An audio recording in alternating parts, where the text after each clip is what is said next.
আল্লাহ রাব্বুল আলামিনের আদেশে ইসরাফিল আলাইহিস সালাম সিংহায় ফুৎকার দিবে। প্রথমবার সিংহায় ফুৎকার দেওয়ার পর এত আওয়াজ হবে, ফাসাইকা মান ফিস সামাওয়াতি ওয়া মান ফিল আরদ, আসমান জমিন এই দুইটার মাঝে যা আছে সব অজ্ঞান হয়ে যাবে, মৃত্যু ঘটে যাবে তাদের। এরপরে দীর্ঘকাল পর আল্লাহ তাআলার আদেশে ইসরাফিল আলাইহিস সালাম আরেকটা সিংহায় ফুৎকার দিবে।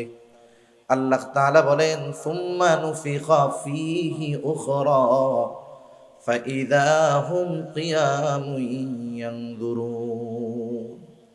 অতঃপর যখন দ্বিতীয় ফুৎকার দেওয়া হবে, মানুষেরা যে যেখানে মৃত্যুবরণ করেছিল, যাকে যেখানে দাফন করা হয়েছিল, প্রত্যেকে প্রত্যেকের অবস্থান থেকে উঠে দাঁড়িয়ে যাবে। সুবহানাল্লাহ। আর এদিকে ওদিকে তাকায় দেখবে কি হইতেছে, এগুলা কি হচ্ছে। এগুলা কিয়ামতের দিন যখন মানুষেরা দেখবে জমিন তার অভ্যন্তরে যা ছিল সব উগরায়া দিচ্ছে। মুফাসসিরিনে কেরাম বলেন এগুলো মানুষের দেহ, কোন কোন মুফাসসির বলেন এগুলা হলো স্বর্ণের খনি টনি সব। আর ওরা দেখবে, হায় রে, তারা বলবে ক্বালাল ইনসানু মা লাহা, কি হইতেছে এগুলা? এগুলার জন্যই তো দুনিয়াতে সব কিছু করছিলাম, আল্লাহর অবাধ্য হয়েছিলাম, নাফরমানি করেছিলাম, কি হইতেছে এগুলা? মানুষ অবাক হয়ে যাবে। আল্লাহ তাআলা কোরআনুল কারীমের মধ্যে আরেক জায়গায় বলেন, মানুষেরা যখন কিয়ামতের দিন উঠবে, শুধু তাই না, আল্লাহ রাব্বুল আলামিন তাদের রবের দিকে তারা ছুটতে থাকবে। নতুন এক জগতে পদার্পণ, ছিলাম আলমে বরজখ, এখন উঠে গেলাম হাসরের ময়দানে।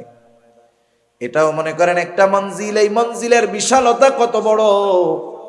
আল্লাহ রাব্বুল আলামিন কোরআনুল কারীমের মধ্যে বলেন, ইয়াউমান কানা মিকদারুহু খামসিনা আলফা সানা, কিয়ামতের এক একটা দিনের মেয়াদ দুনিয়ার 50,000 বছরের সমান।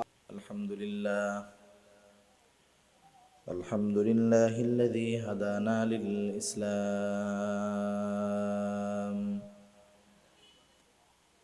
আল্লাযী নাযালাল কুরআন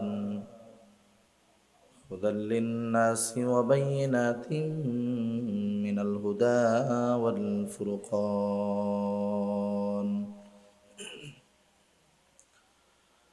وخلق الإنسان وكرمه وعلمه من البيان ما لم يعلم، فسبحان الذي لا يحصى امتنانه باللسان ولا بالقلم، ونشهد أن لا إله إلا الله وحده لا شريك له، ونشهد أن سيدنا وسندنا وحبيبنا وطبيبنا وأولانا ومولانا محمد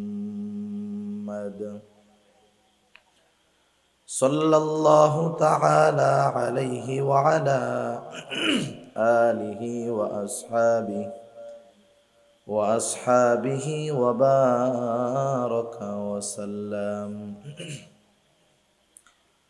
وبارك وسلم تسليما كثيرا كثيرا. أما بعد، فأعوذ بالله من الشيطان الرجيم. بسم الله الرحمن الرحيم.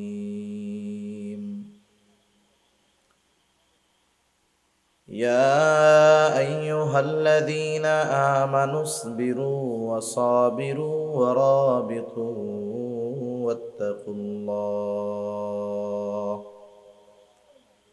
واتقوا الله لعلكم تفلحون.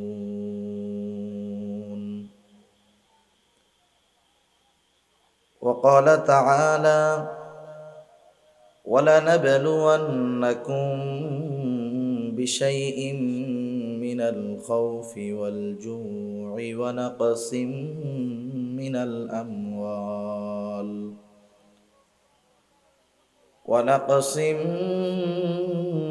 الأموال والأنفس والثمرات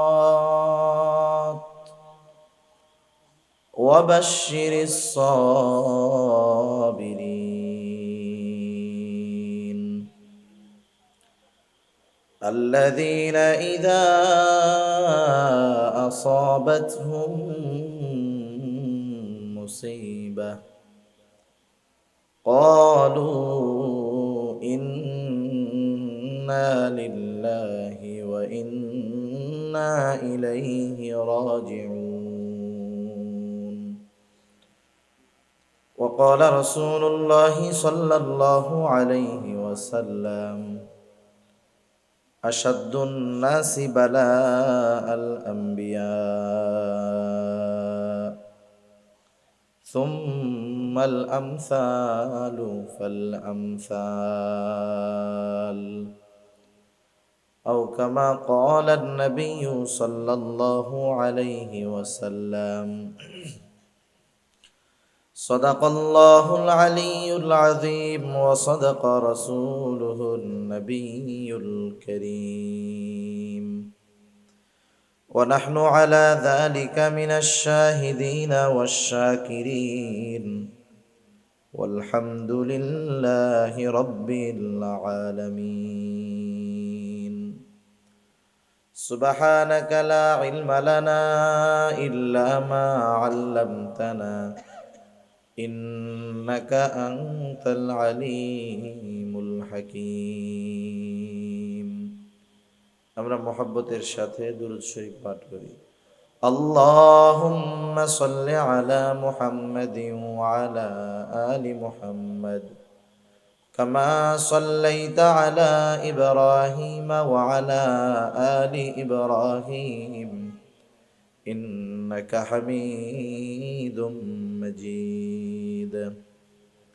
আল্লাহুম্মা বারিক আলা মুহাম্মাদিন ওয়া আলা আলি মুহাম্মাদ কামা বারাকতা আলা ইব্রাহিম ওয়া আলা আলি ইব্রাহিম ইন্নাকা হামিদুম মাজিদ।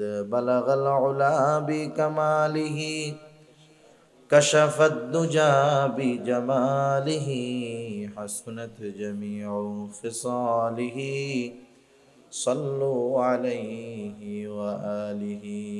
লা ইলাহা ইল্লাল্লাহ লা ইলাহা ইল্লাল্লাহ লা ইলাহা ইল্লাল্লাহ লা ইলাহা ইল্লাল্লাহ লা ইলাহা ইল্লাল্লাহ লা ইলাহা ইল্লাল্লাহ মুহাম্মাদুর রাসূলুল্লাহ সাল্লাল্লাহু আলাইহি ওয়াসাল্লাম। আলহামদুলিল্লাহ, ঐতিহ্যবাহী চট্টগ্রাম জেলার অন্তর্গত ফটিকছড়ি থানাধীন রায়পুর ইসলাহুল উম্মাহ সংস্থার উদ্যোগে আয়োজিত 11তম ঐতিহাসিক তাফসীরুল কোরআন মাহফিলের সম্মানিত শ্রদ্ধেয় সভাপতি মণ্ডলী, আমন্ত্রিত প্রধান অতিথি, বিশেষ অতিথিবৃন্দ সহ সম্মানিত শ্রদ্ধেয় উলামায়ে কেরাম, সামনে উপস্থিত মুরব্বিয়ানে কেরাম, সমবয়সী যুবক বন্ধু, স্নেহের ছোট ভাই এবং পর্দার অন্তরালে অবস্থানরতা সম্মানিত শ্রদ্ধেয়া মা ও বোন, দয়াময় আল্লাহ রাব্বুল আলামিনের দরবারে অগণিত শুকর যে মহান মালিক আমাদের হায়াতে বরকত দিয়ে সুস্থ রেখে দীর্ঘ রাত পর্যন্ত উলামায়ে কেরামের জবান থেকে বহুত গুরুত্বপূর্ণ কথা শ্রবণ করবার, আমাকেও আপনাদের খেদমতে কিছু দ্বীনি কথা পেশ করবার লক্ষ্যে যে মহান মালিক সুস্থ অবস্থায় এখানে আসার তৌফিক দিয়েছেন,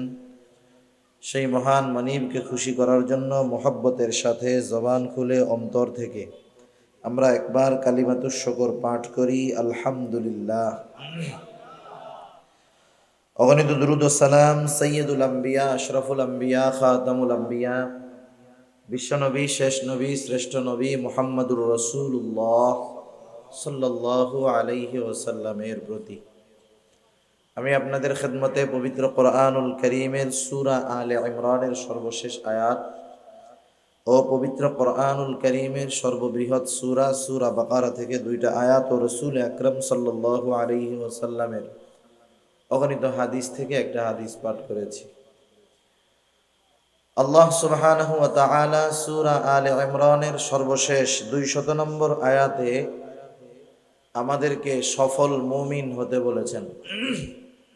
সফল মুমিন।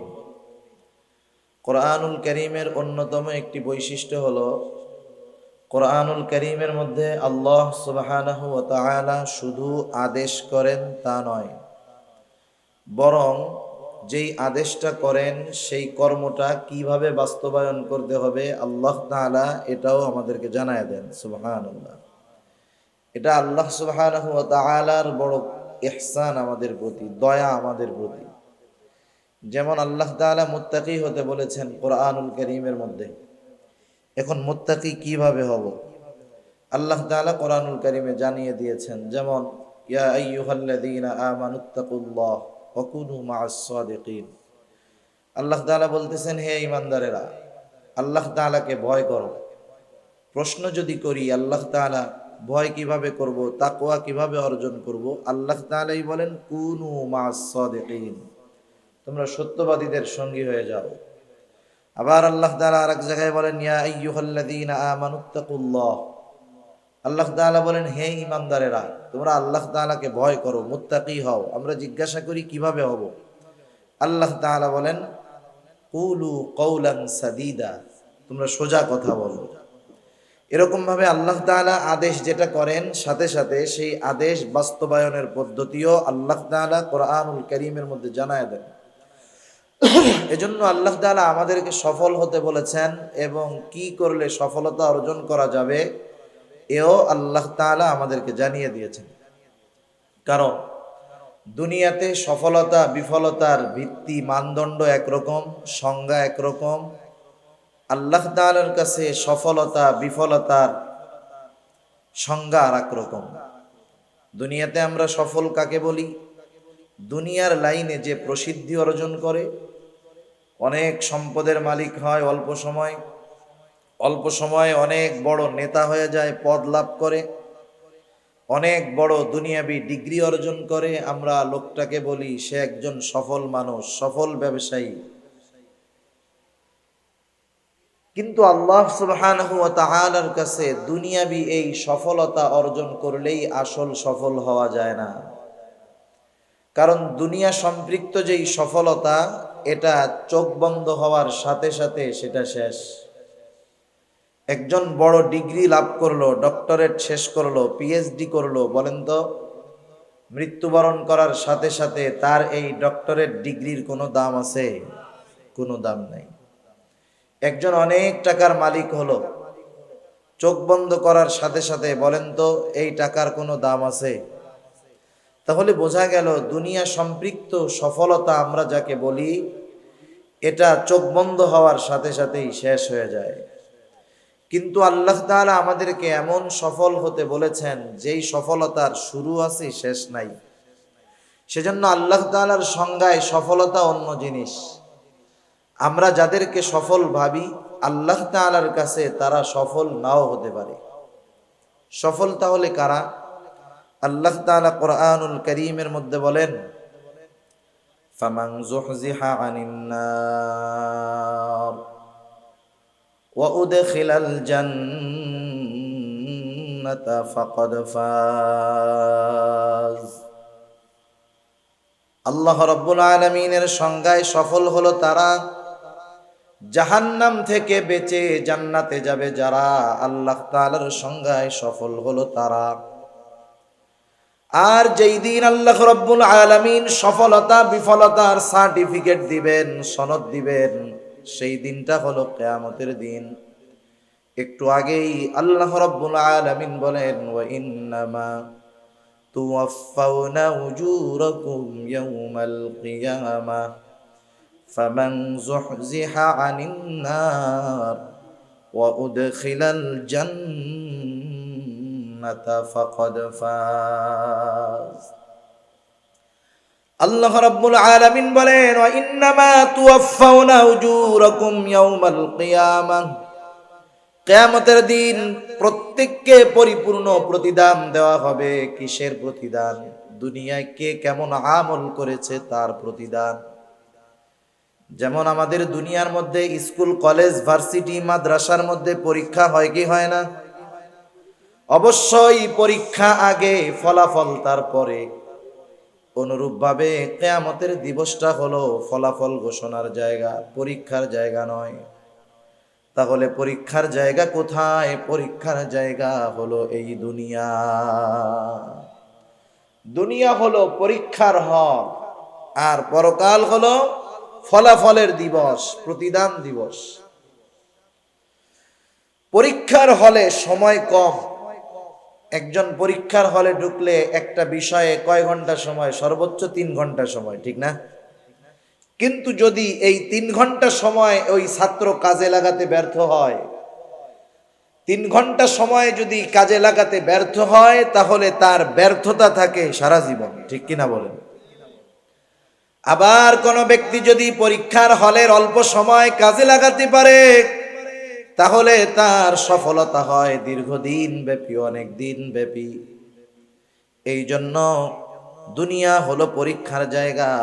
দুনিয়ার হায়াতটা নিতান্তই বড় কম। কত কম, কত কম! কারণ দুনিয়া আমাদের কিন্তু শেষ আবাসস্থল নয়, আমাদের শেষ মঞ্জিল, শেষ আবাসস্থল হলো জান্নাত। আল্লাহ তাআলা কবুল করুক, সবাই বলি আমিন। আমরা আল্লাহ তাআলার কাছে এই ব্যাপারে আশা রাখি যে ইনশাআল্লাহ আমাদের সবার শেষ মঞ্জিল, শেষ ঘাঁটি হবে জান্নাত। সবাই তো আর যাবে না, তারপরেও আশা রাখি। কারণ আল ঈমানু বাইনাল খাউফি ওয়ার রাজা, আশা এবং ভয়ের মাঝে ঈমান।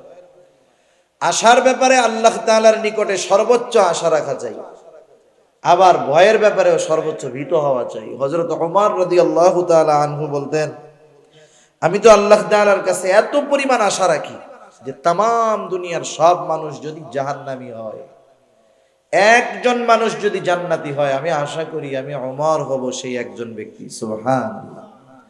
আবার এতটা ভীত আমি যে তামাম দুনিয়ার মানুষ যদি জান্নাতি হয় আর একজন মানুষ যদি জাহান্নামী হয়, আমি ভয় পাই যে হতে পারে ওই একজন ব্যক্তি হব আমি ওমর। আল্লাহ তাআলার ব্যাপারে সর্বোচ্চ আশা রাখা চাই, কারণ আল্লাহ তাআলার ব্যাপারে আমাদের ধারণা যেমন, আমাদের ব্যাপারে আল্লাহ তাআলার ব্যবহার হবে তেমন। সেজন্য আমাদের শেষ মঞ্জিল হলো জান্নাত। কিন্তু এই শেষ মঞ্জিলে যাওয়ার আগে আমরা অনেকগুলা মঞ্জিল, অনেকগুলা ঘাটি অতিক্রম করি, অনেকগুলা ঘাটি। প্রথমত, দুনিয়াতে আমাদের কোনো অস্তিত্ব ছিল না। একটা সময় তো মানুষ বলতেই কোনো কিছু ছিল না। আল্লাহ রাব্বুল আলামিন হযরত আদম আলাইহিস সালামকে সৃষ্টি করেছেন মাটি দিয়ে। আমাদের মূল সৃষ্টি হলো হযরত আদম আলাইহিস সালাম থেকে। আল্লাহর নবী বলেন, আল্লাহ তাআলা আদম আলাইহিস সালামের পৃষ্ঠদেশ তথা পিঠ থেকে আমাদের সবার রূহ একত্রে এক সময় সৃষ্টি করেছেন। আল্লাহ তাআলা আদম আলাইহিস সালাম থেকে আমাদের রূহ সৃষ্টি করেছেন। তাহলে বোঝা গেল এখন আছি দুনিয়ার জগৎ। দুনিয়ার জগতে আসার আগে আমরা আরেকটা জগতে ছিলাম। সেই জগৎটা হলো রূহের জগৎ। বলেন তো, রূহের জগতে আমরা সবাই ছিলাম, কোনো সন্দেহ আছে নাকি? কিন্তু রূহের জগতে আমাদের অবস্থান কাল কত বছর ছিল, এর হিসাব আমাদের কারো জানা আছে নাকি? হয়তো লক্ষ লক্ষ বছর আমরা রূহের জগতে ছিলাম। একটা সময় আল্লাহ তাআলা মা বাবার মাধ্যমে আমাদেরকে দুনিয়ায় পাঠাইছে। আল্লাহ রাব্বুল আলামিন যখন মায়ের গর্ভে 120 দিন পর ওই তুচ্ছ এক ফোঁটা নাপাক পানি একটা মৃত মাংসের টুকরায় প্রস্তুত হয়ে যায়। 120 দিন পর আল্লাহ তাআলার আদেশে ফেরেশতারা হাজির হয়ে যায়। মায়ের পেটের মধ্যে আমি আপনি ছিলাম মৃত। এজন্য আল্লাহ তাআলা কোরআনুল কারীমের মধ্যে আগেই বলছেন মরার কথা, আল্লাযী খালাকাল মাউতা ওয়াল হায়াতা লিয়াবলুয়াকুম আইয়ুকুম আহসানু আমালা। এই জায়গায় আল্লাহ তাআলা আগে বলছেন কি, আল্লাযী খালাকাল মাউতা, যিনি আগে মৌত সৃষ্টি করেছেন। তার মানে দুনিয়ায় প্রাণ পাওয়ার আগে আমরা মৃত ছিলাম, মায়ের পেটে কি ছিলাম? মরা। ফেরেশতারা আল্লাহ তাআলার আদেশে 120 দিন পর এসে আমি আপনি ছিলাম মৃত একটা মাংসের টুকরা। ওই মাংসের টুকরার মধ্যে আল্লাহ তাআলার আদেশে রূহ ফুঁকে দিল, রূহ, প্রাণ। কত কুদরত! ওই দিন শুধু প্রাণ ফুঁকে দিছে, রূহ দিয়েছে এমনটা নয়। এই মাংসের বডির সাথে ওই রূহটা কতদিন থাকবে সেই দিন সেটাও নির্ধারিত হয়ে যায়। কতদিন এই দেহের সাথে রূহ থাকবে সেটা মায়ের পেটের মধ্যে থাকতেই লেখা হয়ে গেছে। এই যে বোতলটা দেখেন না, বোতল, এরকম বোতল, প্যাকেট, চিপসের প্যাকেট জিনিস থাকে না, কি লেখা থাকে? এই যে লেখা 1 নম্বরে মূল্য, এরপরে লেখা আছে উৎপাদনের তারিখ, আর একটা আছে মেয়াদ। উৎপাদনের তারিখ হলো এই বোতলটা যেদিন পানি ভরা হয়েছে, ক্যাপ লাগাই দিছে, সাথে সাথে লেখা আছে মেয়াদ, মানে এই পানিটা কতদিন খাওয়া যাবে। এখন বলেন, মেয়াদ উত্তীর্ণ পানি 3 মাস আগে মেয়াদ উত্তীর্ণ হয়ে গেছে, এই পানি যদি আপনার কাছে নিয়ে দিয়া বলি, হাদিয়া আপনারে আমি খাওয়াই দিই, খান, নষ্ট হয়েছে না হয়েছে আল্লাহ ভালো জানে, কিন্তু যখন দেখবেন যে মেয়াদ শেষ, খাবেন। অনুরূপভাবে বোতলের গায়ে যেমন উৎপাদনের তারিখ তথা ওর জন্ম তারিখ আর ওর মৃত্যু তারিখ লেখা আছে, অনুরূপভাবে আমার আপনার সাথেও মৃত্যু তারিখ লেখা আছে। বোতলের গায়ের মেয়াদটা দেখা যায়, কিন্তু আমার আপনার মেয়াদ কতদিন দেখাও যায় না, জানাও যায় না। কিন্তু একটা নির্দিষ্ট সময় কিন্তু আছে, কিন্তু আমাদের অজানা, জানা নাই। ওই সময়টা যখন আসবে, নির্দিষ্ট সময়টা যখন হাজির হবে, 1 মুহূর্ত বেশি আমি দুনিয়ায় থাকতে পারবো না। 1 মুহূর্ত আগেও মালাকুল মউত আমার কাছে আসবে না। শুধু তাই না, আমরা মনে করি মানুষ মৃত্যুর কারণ হলো সুস্থতা, অসুস্থতা। বিষয়টা এমন না।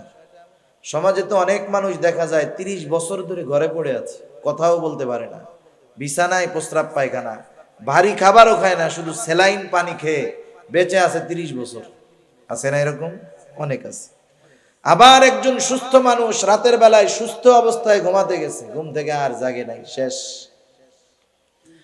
সেজন্য আল্লাহ তাআলা বলেন, ফাইদা জাআ আজালুহুম লা ইস্তাখিরুনা সাআতাও ওয়া লা ইস্তাকদিমুন। একেবারে যথাসময়ে আমাদের মেয়াদ যখন ফুরায়া যাবে, মালাকুল মউত হাজির হবে। 1 মুহূর্ত আগেও আসবে না, 1 মুহূর্ত বিলম্ব হবে না। কতদিন দুনিয়ার বুকে ওই মাংসের টুকরার সাথে রূহটা থাকবে, আল্লাহ তাআলার আদেশে মায়ের পেটের মধ্যেই ওটা ফিক্সড হয়ে যায়।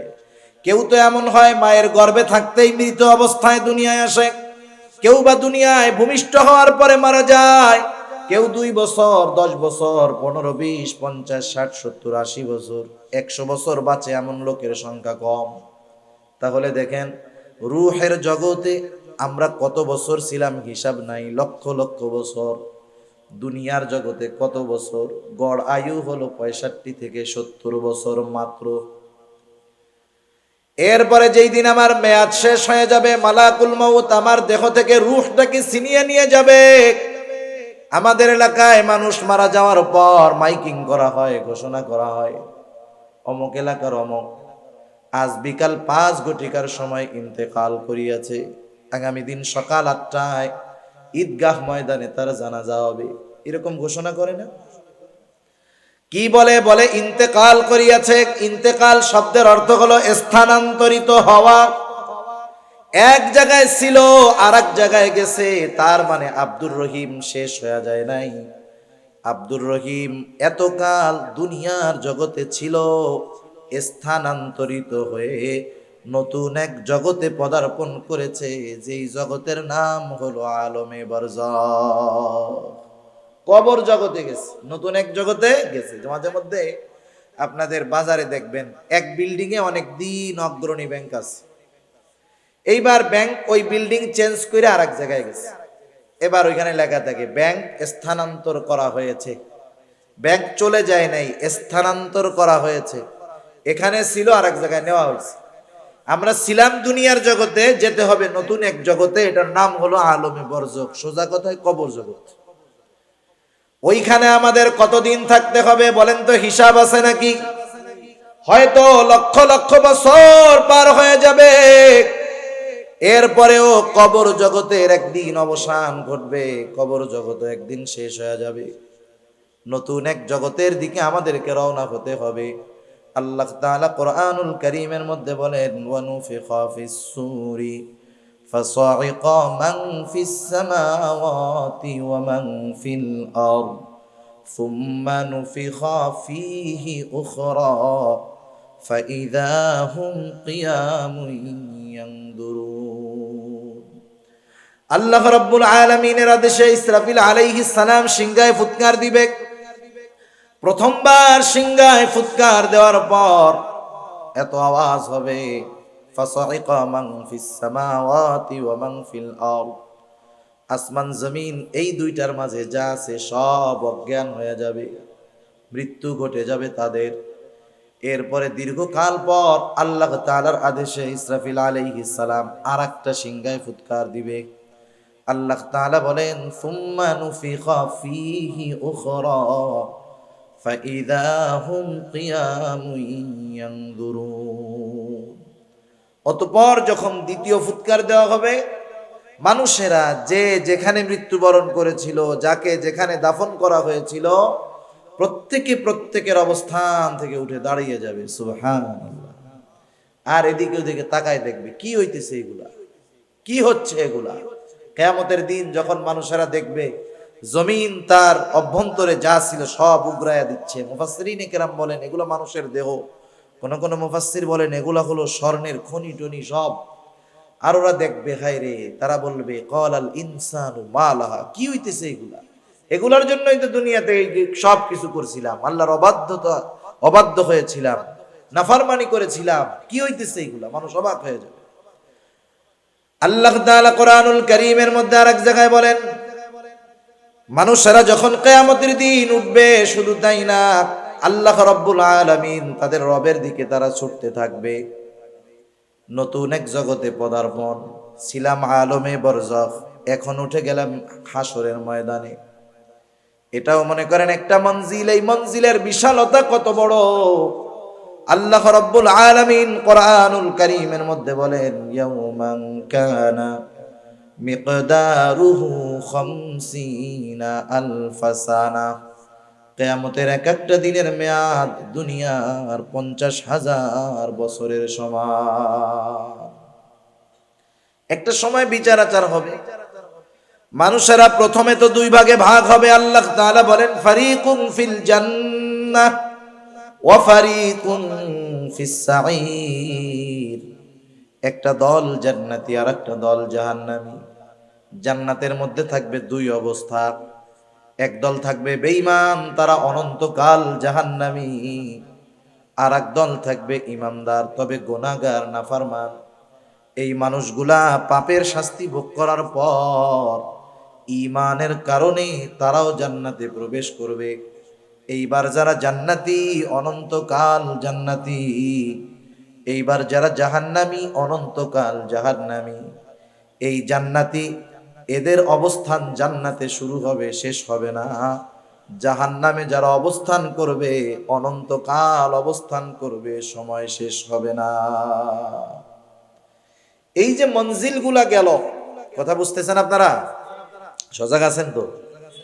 এই যে মঞ্জিলগুলা গেল, রূহের জগৎ, দুনিয়ার জগৎ, কবর জগৎ, কিয়ামত দিবস, জান্নাত অথবা জাহান্নাম, এই মঞ্জিলগুলা আমাদের অতিক্রম করা লাগবে। একটা করছি, সামনে আরো করতে হবে। বলেন তো সবচাইতে কম সময় কোন মঞ্জিলে থাকা হয়? একটু জোরে বলেন না, কোথায়? 60-70 বছর। পরীক্ষার হলের সময় কম না বেশি? একটা সাবজেক্ট পড়ে 2 বছর, পরীক্ষা দেয় 3 ঘন্টা। সেজন্য দুনিয়ার হায়াত কম, কিন্তু এই হায়াতের দামটা বেশি। সেজন্য যদি দুনিয়ার এই হায়াত আমরা কাজে লাগাতে পারি, অনন্তকালের সফলতা অর্জন করা যাবে। এজন্য অনন্তকালের সফল যদি হতে হয়, দুনিয়ার সময়টাকে কাজে লাগাতে হবে, ঠিক কিনা বলে? এখন তাহলে অনন্তকালের সফলতা আমরা কিভাবে অর্জন করতে পারি?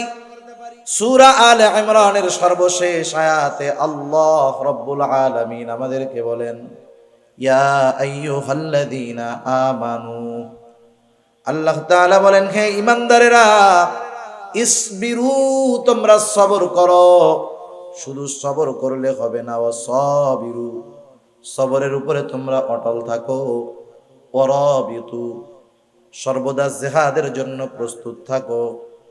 4 নাম্বার, ওয়াত্তাকুল্লাহ, আল্লাহ তাআলাকে ভয় করো। কেন এই 4 গুণ আমরা অর্জন করব? আল্লাহ তাআলা বলেন, লাআল্লাকুম তুফলিহুন, যাতে তোমরা শুধু মুমিন নয়, সফল মুমিন হতে পারো।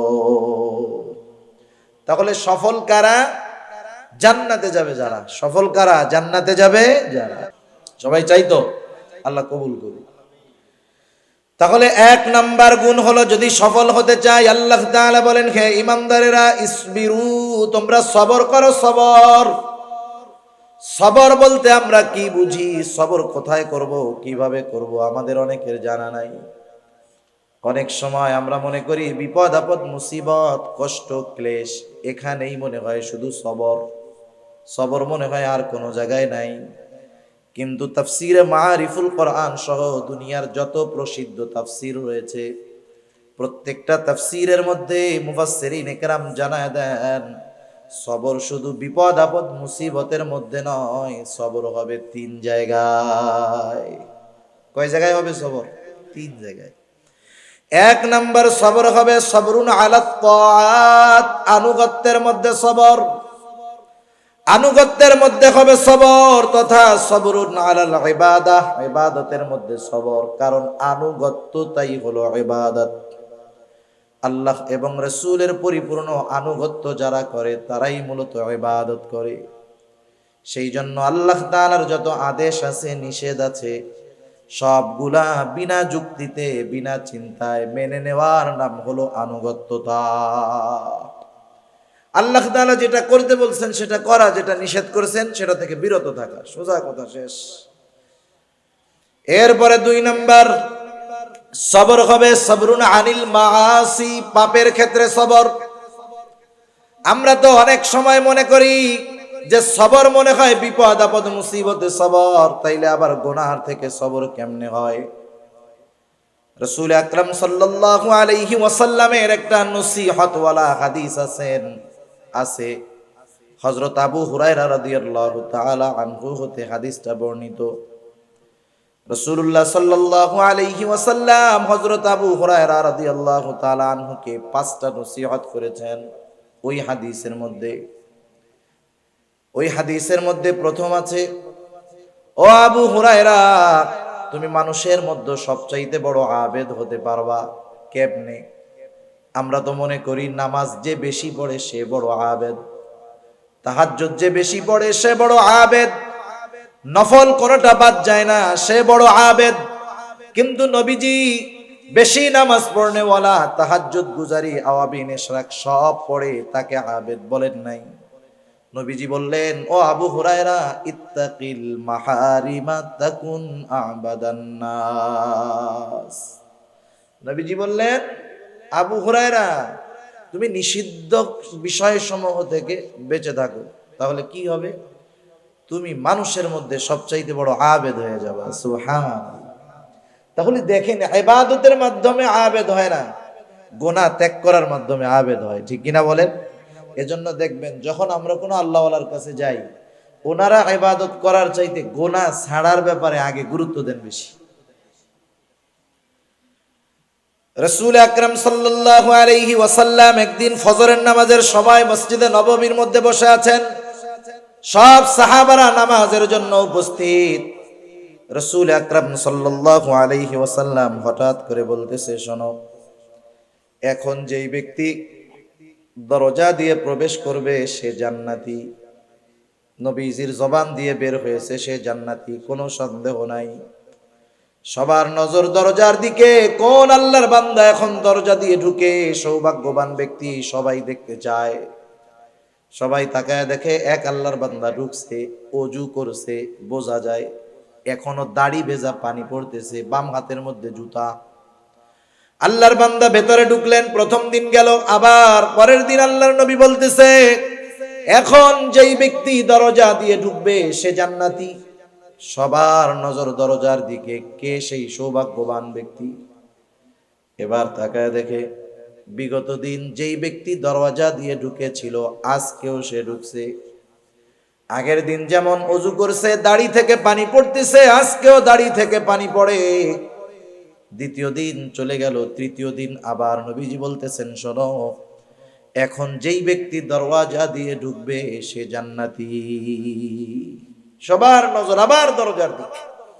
তাকায় দেখে বিগত 2 দিন যেই ব্যক্তি ঢুকেছে, যেই অবস্থায় ছিল আজকেও সেই অবস্থা। দাড়ি দিয়ে পানি পড়তেছে, মানে মাত্র অজু করছে একটু আগে, বাম হাতের মধ্যে জুতা, ঢুকছে। একটা বর্ণনায় ওই ব্যক্তির নাম আসছে, আর এক বর্ণনায় আসে নাই। মুসনাদে আহমদের মধ্যে আর এক বর্ণনায় আসছে যেই ব্যক্তি ঢুকছে ওনার নাম হলো হযরতে সাদ রাদিয়াল্লাহু তাআলা। এক ব্যক্তির ব্যাপারে যখন বিশ্বনবীজির পর পর 3 দিন একই ঘোষণা, এই লোকটা জান্নাতি, কোনো সন্দেহ নাই, ঠিক কিনা বলেন? একজন সাহাবী আব্দুল্লাহ ইবনে আমর ইবনুল আস রাদিয়াল্লাহু তাআলা, উনি চিন্তা করলেন কোন স্পেশাল আমলের কারণে নবীজি পর পর 3 দিন তার ব্যাপারে এমন ঘোষণা দিলেন। নবীজি তো নিজে দেন নাই, নিশ্চয়ই আসমানের মালিকের পক্ষ থেকে ইশারা আছে। এবার উনি যায় বলতেছে, ভাই, আমি তোমার বাড়িতে একটু 3 দিন মুসাফির হিসাবে থাকতে চাই, মেহমান হিসাবে থাকতে চাই, আমাকে তুমি 3 দিন তোমার বাড়িতে রাখবা নাকি? সারাদিন থাকবো না, খাবার দাবারও খাওয়া লাগবে না, শুধুমাত্র রাত্রি যাপন করব, তোমার বাড়িতে রাখবা নাকি? কোনো অসুবিধা নাই, থাকেন।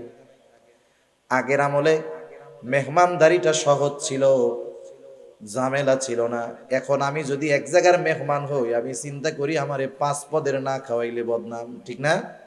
আগের আমলে এমন হইতো, একজন গেছে এক বাড়িতে মেহমান হইয়া, বাড়ি কিছুই নাই, কিছুই নাই, মেহমান গেছে ফেরাইয়া দেয় নাই।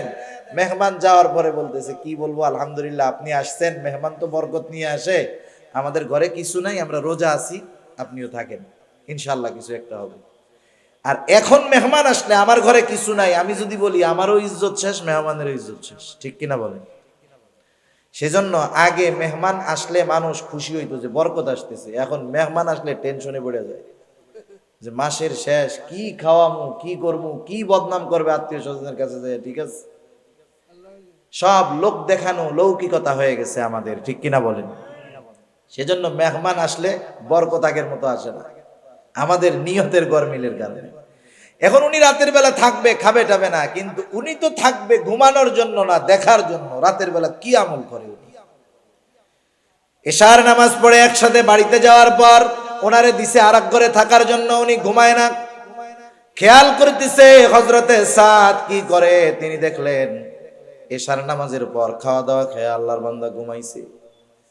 উনি সারা রাত জাগনা, কখন আল্লাহর বান্দা উঠে কি আমল করে দেখবো দেখবো দেখবো করতে করতে ফজরের আজান দিয়ে দিল। উনি ঘুম থেকে উঠলেন, জরুরত সেরে ওযু করে মসজিদের দিকে রওনা হয়ে গেলেন নামাজ পড়ার জন্য। প্রথম দিন এই অবস্থা, এবার দ্বিতীয় দিন খেয়াল করতেছে কি করে, চিন্তা করতেছে ধারাবাহিক আমল, হয়তো একদিন কোনো কারণে বাদ যাইতে পারে, দ্বিতীয় দিন আশা করি বাদ যাবে না। আবার দ্বিতীয় দিন সারা রাত জাগ্রত, দেখি কি আমল করে, কি আমল করে। তাকায় দেখে কোনো আমল নাই, এশার নামাজ পড়ে লম্বা ঘুম, ফজরের আজানের সময় ঘুম থেকে উঠলো, একটু চিন্তিত হয়ে গেছে, হায় রে, কোনো আমল টামল তো দেখি না, কি ব্যাপার।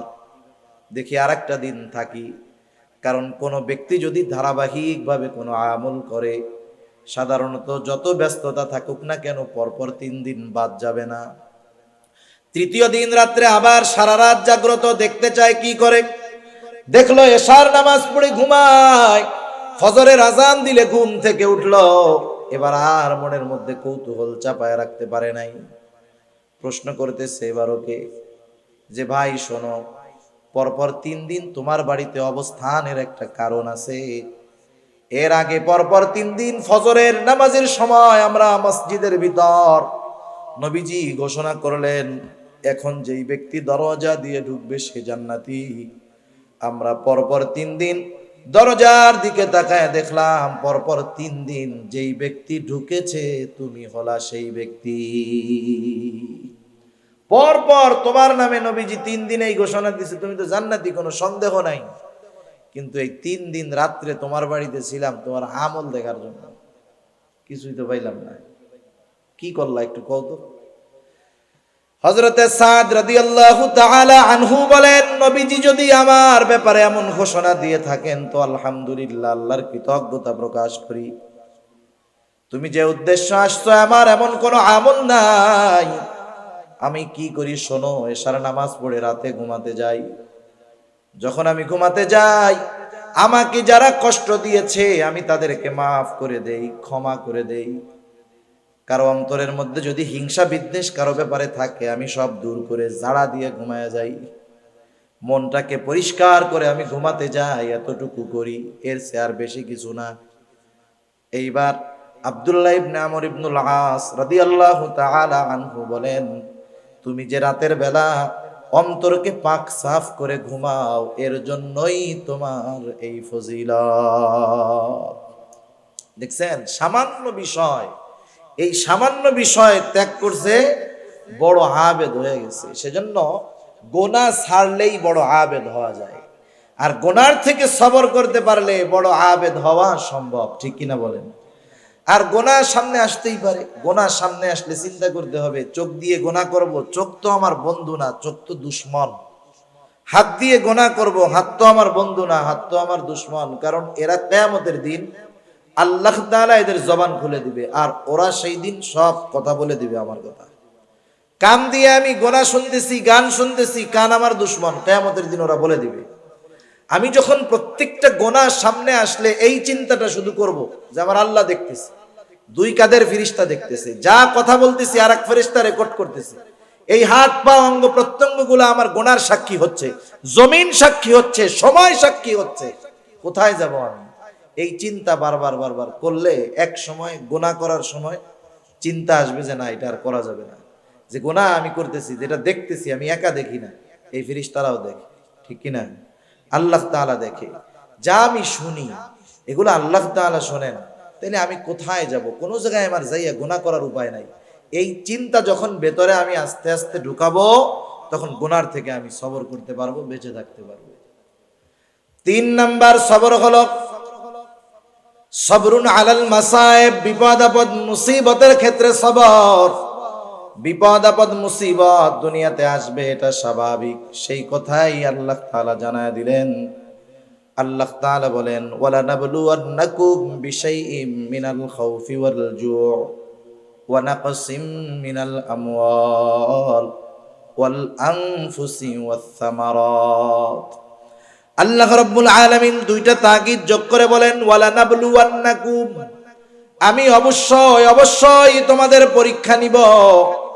আল্লাহ তাআলা কত মেহেরবান, কত দয়ালু, শুধু পরীক্ষা নিবেন এই ঘোষণা দিলেন না, পরীক্ষাগুলা কোন কোন পদ্ধতিতে হবে এই সাজেশন গুলাও আল্লাহ তাআলা জানায় দিলেন। সুবহানাল্লাহ বলেন।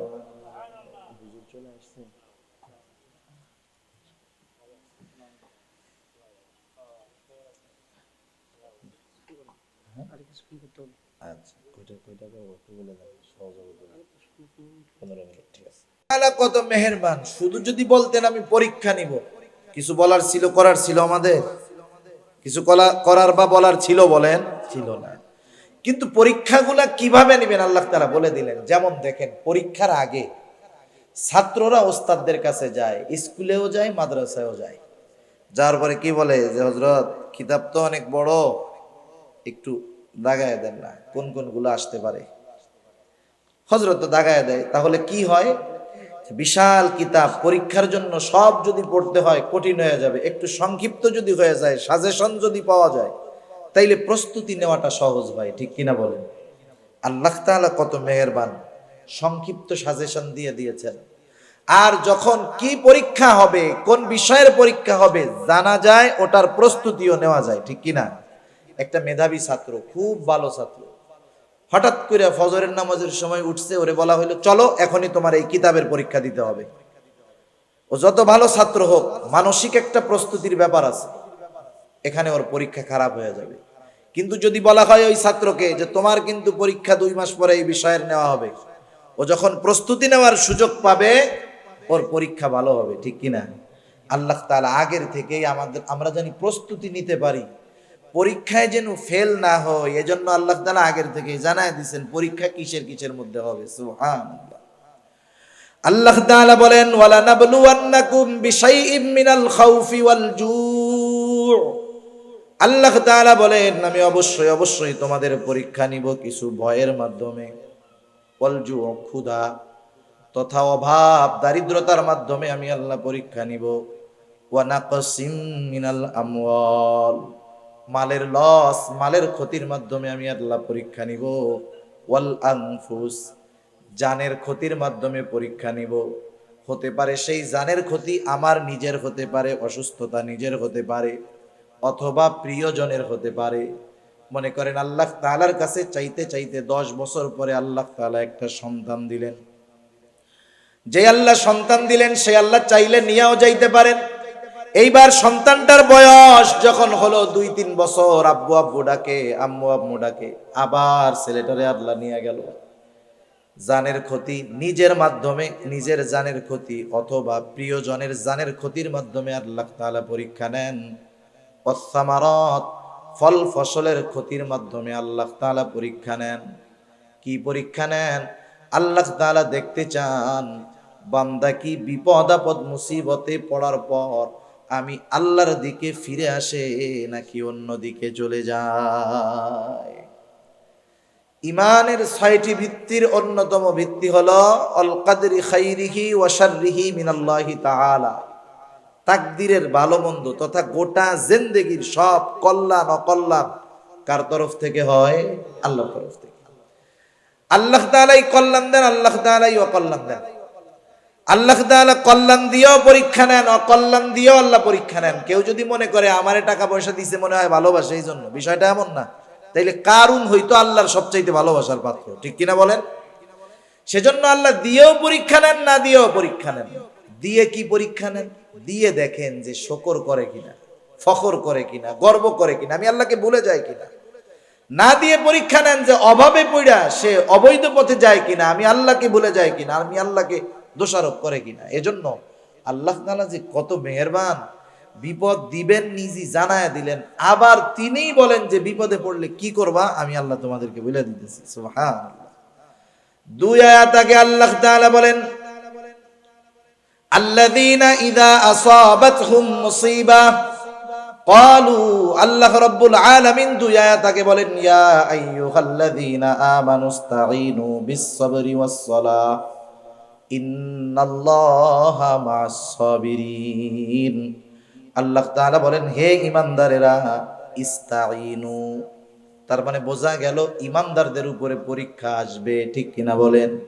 আল্লাহ তাআলা কিন্তু বলেন না ইয়া আইয়ুহান নাস, আল্লাহ তাআলা বলছেন ইয়া আইয়ুহাল্লাযীনা আমানু, হে ঈমানদারেরা। বিপদ আপদ মুসিবত আসবে, কি করব? আল্লাহ তাআলা বলেন ইস্তাঈনু, আমি আল্লাহ তাআলার কাছে সাহায্য চাও। কেমনে সাহায্য চাইবা? আল্লাহ তাআলা বলেন বিস-সাবরি ওয়াস-সালাহ, সবর এবং সালাতের মাধ্যমে সাহায্য চাও। যেই মুমিন বিপদ আপদ মুসিবতে সবর এবং সালাত, ধৈর্য এবং নামাজের মাধ্যমে আল্লাহর কাছে সাহায্য চায়, এই মুমিন কিন্তু সাধারণ মুমিন না। কারণ এর পরপরই আল্লাহ তাআলা বলেন ইন্নাল্লাহা মা'আস সাবিরিন, প্রথমে ডাক দিয়েছেন মুমিন বলে, ডাক দেওয়ার সময় কি বলছে? ইয়া আইয়ুহাল্লাযীনা আমানু। এরপরে বলছে ইমানদারেরা সাহায্য চাও সবর এবং সালাতের মাধ্যমে। এরপরে আল্লাহ তাআলা এইটা বলেন নাই যে ইন্নাল্লাহা মাআল মুমিনিন, এটা বলেন নাই। তার মানে আল্লাহ তাআলা বললেন যেই মুমিন সবর এবং সালাতের মাধ্যমে সাহায্য চায় সে সাধারণ মুমিন না, সে সবের মুমিন। সুবহান আল্লাহ উপাধি দিয়ে এবার ডাকছে, স্পেশাল উপাধি দিয়ে যে সবের মুমিন। সেজন্য বিপদ আপদ আসবে, আসলে সাহায্য চাইতে হবে কার কাছে? এখন আমরা যে সবের মুমিন হইতে পারলাম কি পারলাম না, এর একটা প্রাথমিক পরিচয় আল্লাহ তাআলা দিয়ে দিয়েছেন। প্রত্যেকটা জিনিসের পরিচয় আছে না? মনে করেন রাস্তা দিয়ে চলতেছেন, কাদার মধ্যে মুরব্বীরা চলে আসছে, এরপরে কথা বলা বেয়াদবি, অল্প সময় আর কাদার মধ্যে চলতেছেন, হাঁটতেছেন, মাঝে মধ্যে পড়ে যায় না মানুষ? পড়ে গেলে কি কয়? কেউ কয় ওরে বাপরে, ওরে মারে। কেউ কেউ যে যে দরবারে মোহাব্বত করে সেই দরবারের বাবার নাম ধরে ডাকে, ঠিক না? সব জায়গাতে সবকিছু বলা যায় না। অনেকে আবার কি বলে, ওরে মা, ওরে বাবা, গেছি রে। ওই যে কেউ কেউ আছে শিয়া টাইপের, ওরা কয় ইয়া আলী গেছি রে। আবার কেউ কেউ বলে ও আল্লাহ। সবাই কি ও আল্লাহ বলে নাকি? আপনাদের ছোট ছোট বাচ্চা আছে, 2-3 বছরের বাচ্চা, 2 বছরের বাচ্চা, আপনি ওর বাপ, আপনি ওরে নিয়ে দোকানে গেছেন, বাড়ির বাইরে গেছেন। এই বাচ্চা যদি আপনার কোলেই কান্না শুরু করে, বলেন তো কাকে আগে ডাকবে? মা, মা, মা। ওই বাচ্চা যদি মার কোলে কান্না করে তাও আগে ডাকে মা, কারণ মার সাথে তার অন্তরের এমন এক কানেকশন, ও কষ্ট পাইলেই মা করে ডাকা শুরু করে, কারণ তার অন্তরের সবচাইতে কাছে তখন থাকে মা। আর স্বাভাবিক বিষয়টা এমন, মানুষ যখন বিপদ আপদ মুসিবত কষ্ট ক্লেশের মধ্যে পড়ে, সর্বপ্রথম তার কথাই স্মরণ হয়, তাকেই মনে হয় যাকে সে সবচাইতে বেশি ভালোবাসে। এজন্য আল্লাহ রাব্বুল আলামিন বলেন ওয়ালা নাবলুওয়ান্নাকুম বিশাইইম মিনাল খাউফি ওয়াল জু' ওয়া নাকসিম মিনাল আমওয়ালি ওয়াল আনফুসি ওয়াত থামারাত ওয়া বাশশিরিস সাবিরিন। পরীক্ষা নিব আমি ওইগুলার মাধ্যমে, আর আপনি সুসংবাদ জানায় দেন যেই মানুষগুলা সবের, বিপদ আপদ মুসিবতে আল্লাহ তাআলার কাছে ওই 2 পদ্ধতি অবলম্বন যারা করে তারাই সবের। আল্লাহ তাআলা বলেন বাশশিরিস সাবিরিন, ধৈর্যশীলদেরকে আপনি সুসংবাদ জানায় দেন। এরপরে আল্লাহ তাআলা একটু পরিচয় দিচ্ছে ধৈর্যশীল কারা। আল্লাহ তাআলা বলেন সুসংবাদ জানায় দেন ওই সমস্ত ধৈর্যশীলদেরকে যারা আল্লাযীনা ইযা আসাবাতহুম মুসিবা ক্বালু ইন্না লিল্লাহি ওয়া ইন্না ইলাইহি রাজিউন। তাদের উপরে যখন কোনো বিপদ আপদ মুসিবত আসে, আল্লাযীনা ইযা আসাবাতহুম মুসিবা, বিপদ আপদ মুসিবত আসলে কি করে? তারা বলে ইন্না লিল্লাহ, নিশ্চয়ই আমরা কার জন্য? আবার তার কাছেই আমরা ফিরে যাব। আমাদের গ্রাম অঞ্চলের মানুষ অনেকে বুঝে না।